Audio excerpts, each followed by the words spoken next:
Assalamualaikum warahmatullahi wabarakatuh.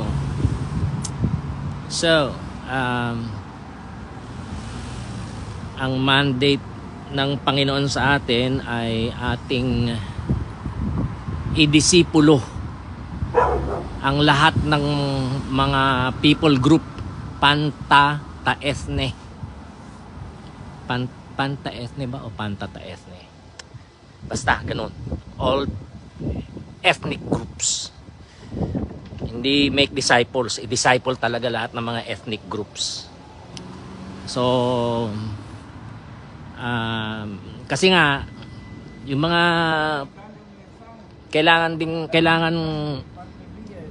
nating matuto, yung mga binigyan ng Diyos ng binigyan ng Diyos ng spiritual gift na makapag-aral ng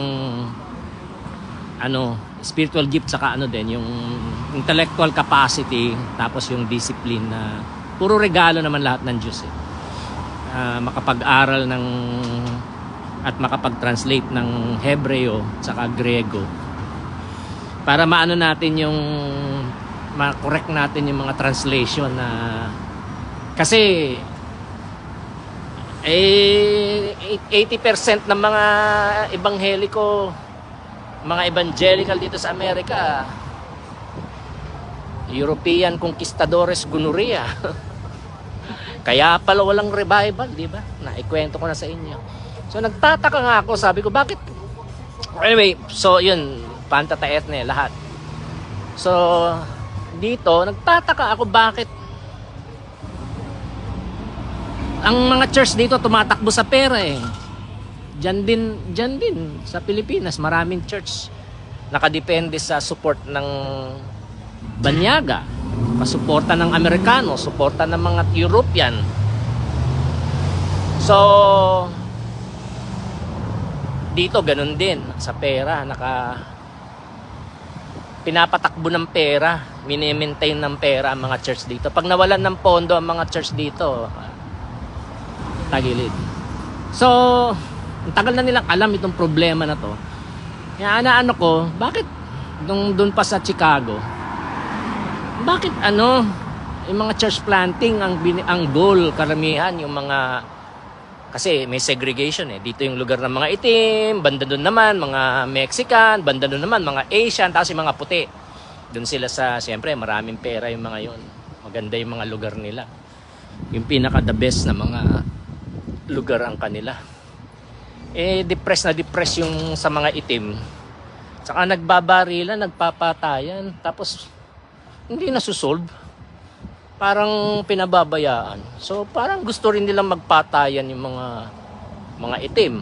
Talagang gusto nila maubos talaga yung mga Native American, mga itim, saka ganoon din mga Mexican. So kaya lang kapag pakinabang sa kanila yung mga Mexican, kasi maraming pakinabang sa kanila in terms of labor.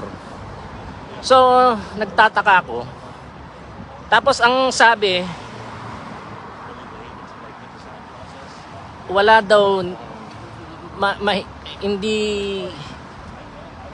hindi mahirap i-evangelize yung mga puti, mga Amerikano, kasi wala silang pangangailangan, di ba? Mayaman na sila, marami silang pera, makapangyarihan ng bansa nila. Tapos mabuti naman sila. Talaga naman, mabait, mabuti. Yung pala, mabuti sila sa mga gusto lang nila, pero sikreto, talagang sinisiil nila at linulupig nila ang mga Native American, saka mga African American, saka yung mga ayaw nila ng mga hindi puti, at meron din mga puti na hindi nila type, gaya nga yung mga miyembro ng LGBTQIA+ community.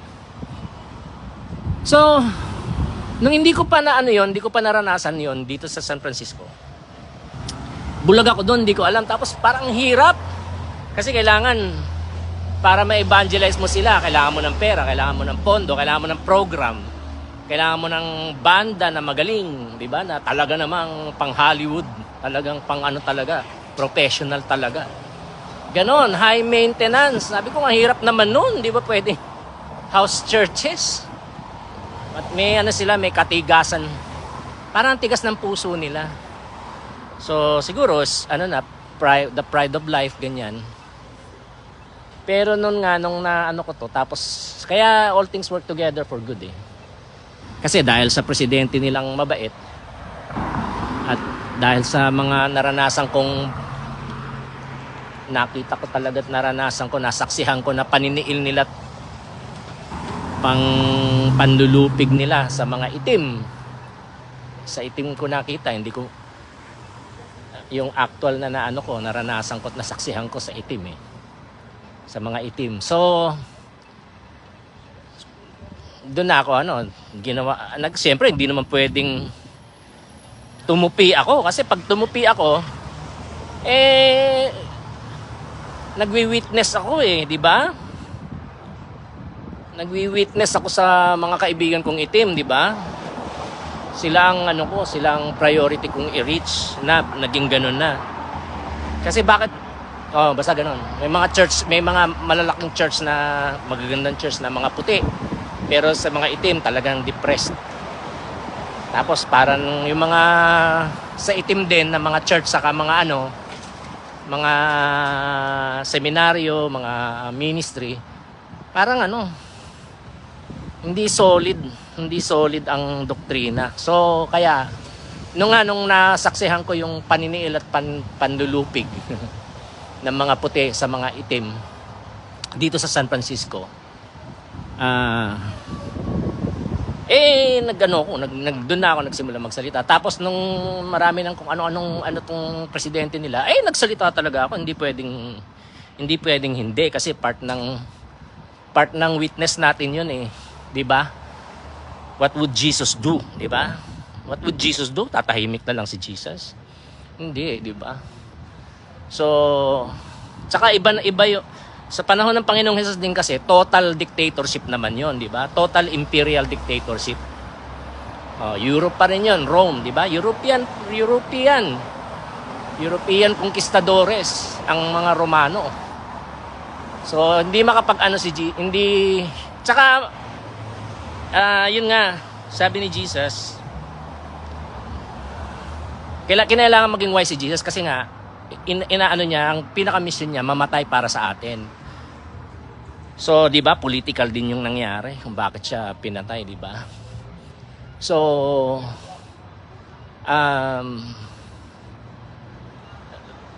pero ngayon kasi hindi pwedeng manahimik tayo. Kasi sila hindi sila natakot Talagang towards martyrdom. Mahabang usapin to pero towards martyrdom, hindi naman mababaw ang dahilan bakit in-execute ang Panginoong Jesucristo sa krus doon sa Jerusalem at bakit capital punishment din ang naging kamatayan nila Apostol Pablo, Apostol Pedro, etc. etc. So, threat sa ruling powers ang mga preacher, ang mga namamahayag ng mabuting balita o mabuting anunsyo at ng mga katuruan, salita at katuruan ng Panginoong Jesucristo. So anyway, yun nga yung sitwasyon nila noon. O ngayon, hindi ngayon dahil nagkaroon na ng exposure, 'di ba? Na-expose na 'tong mga puti, yung mga European conquistadores gonorrhea na hindi naman kanila tong bansan to, immigrant naman sila dito at hindi lang sila immigrant, conquistadores pa sila at guns sila, talaga naman guns sila. So kailangan sabihin yung mga katotohanan ngayon, hopefully with love, pero yun nga, marami rin akong pagkukulang na hindi laging with love ang pagsasalita ko. Pero kinailangang mas maganda kung gagawin ninyo, huwag nyong gayahin yung mali na ginawa ko, pero yung tama, yun ang gawin nyo, di ba? Ako naman, nagsisisi ako, tsaka binabago ko na rin ang style ko, di ba? Kasi sa una mong maranasan yung mga paniniil at panlulupig nila, talaga namang yung oppression, yung harassment, ng mga puti, pag naranasan mo talagang iinit ng ulo mo talaga, mapapraning ka rin. Oh. So nakaranas din ako noon, tao lang ako, di ba? Pero yun nga, hinihingi ko na ng tawad ngayon sa Diyos yun. So dyan, do it God's way, di ba? Do it in the way of Jesus. Pero yun, speak out talaga. So dahil nga in-expose ko na yan at so meron na hindi kayo mabuti katulad namin kasi superior ang tingin nila sa sarili nila. Hindi kayo superior, kailangan nyo rin ng Panginoong Jesus, di ba? So yun ang diyan pagka hindi kayo nagsalita against sa mga abuso at mga oppression, mga paniniil at panlulupig, pang-aapi na ginagawa ng halimbawa yung gobyerno, di ba? Mga nasa gobyerno, paano na yung witness natin sa mga sa mga mahihirap? O hindi lang naman yung at saka sa mga inaapi, pero hindi lang yung witness natin sa mga mahihirap at inaapi ang apektado, pati yung witness natin sa mga mayayaman at makapangyarihan. Kasi sila yung mga matitigas, di ba? Feeling nila okay sila, angat sila sa lahat, mabuti sila, di ba? May self-righteousness, di ba? So titibagin natin 'yon. Pero yun nga, speaking the truth with love, ako, ang ginawa ko, speaking the truth at talagang mockery pa nga. At talagang ina-enjoy ko din, so makasalanan talaga ako. But let's learn a new way. Magsisisi ako, magsisi tayong lahat. O kung yun, ganun, that is the way na madisipulo natin ang mga bansa. So now, yung Israel naman, pag-usapan natin yan. Sabi ko, mahigit 1 milenyo ng mga Palestinian na nakatira. Tapos, after World War II, ini-impose ng British Empire na may portion ng Palestine na ibibigay na sa mga Hudyo without due process, di ba? So unfair yun, injustice yun para sa mga Palestinians. So ngayon kung tayo Israel tayo fighting for Israel, we are not good witnesses to the Palestinians. We are also not good witnesses to the Jewish siblings natin, sa mga Hudyo.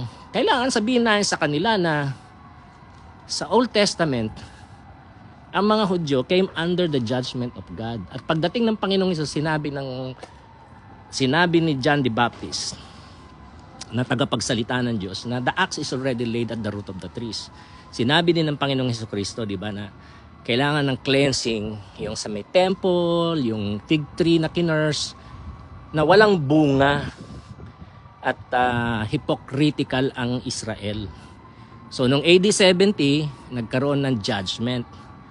So kaya sila na-scatter. Tapos nag-rise ang mga Christians, tinake over nila ang Israel. Later on, nag-rise ang mga Muslim Empire, pinalayas nila ang mga Christian, ang Muslim nang nanirahan doon. Tapos marami tayong atrocities na ginawa during the Crusades. So kailangan pagsisihan natin yun ng mga Kristiyano. Kasi kailangan nating maging malakristo, di ba? Christ-like. So kailangan natin mag-sorry sa mga Palestinians, mag-sorry sa mga Muslim, sa mga paniniil at panlulupig na ginawa nating mga Kristan o ninuno nating mga Kristiyano, ginawa sa kanilang mga ninuno, at tayo rin ginagawa pa rin natin hanggang ngayon sa kanila. So para matibay ang witness natin sa mga kapatid nating Muslim sa Pilipinas at sa gobyerno at sa mga nasa kapangyarihan na mga naniniil at nanlulupig pa rin hanggang ngayon.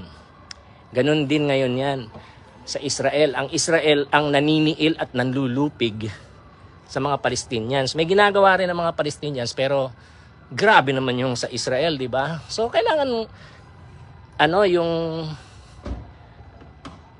magsalita tayo tungkol sa kasalanan ng both, kasalanan ng Palestinians at kasalanan din ng Israel. Wala tayong papanigan. Kung hindi, hindi masisave ang Israel. All Israel will be saved, sabi ng Romans Chapter 9 ba yun o 10? 9 yata. Paano mangyayari yun if Israel will not repent? O paano magre-repent ang Israel kung hindi natin ipipreach ang kasalanan ng Israel? Di ba? Kailangan natin i-preach ang kasalanan ng Israel. In the same way na kailangan din nating i-preach ang kasalanan ng mga Kristiyanong Pilipino o Katolikong Pilipino o Iglesia ni Kristong Pilipino o whatever, ang relihiyong Pilipino o atheist na Pilipino. At ganun din, yung mga Buddhist, mga Hindu, mga Muslim, lahat naman tayo makasalanan, we have to speak against sin. Okay? Para magkaroon ng conviction of sin at pag binigyan sila at by the God's grace, maging mananampalataya sila. Okay? So, that's why carry the cross. O pasanin natin ang ating silya elektrika o kaya hawakan natin ang ating lethal injector kasi ganito ang misyon. Ganito ang maging Christian. Nagpapasan ng krus, nagpapasan ng silya elektrika. Hawak-hawak ang lethal injector. Patungo na sa capital punishment, patungo na sa execution. Amen? Panginoon, tulungan mo po kami, naubusan na po ako ng battery. More grace and mercy for us all, O God. In Jesus' name. Amen and amen. Okay, I love you all. Bye-bye.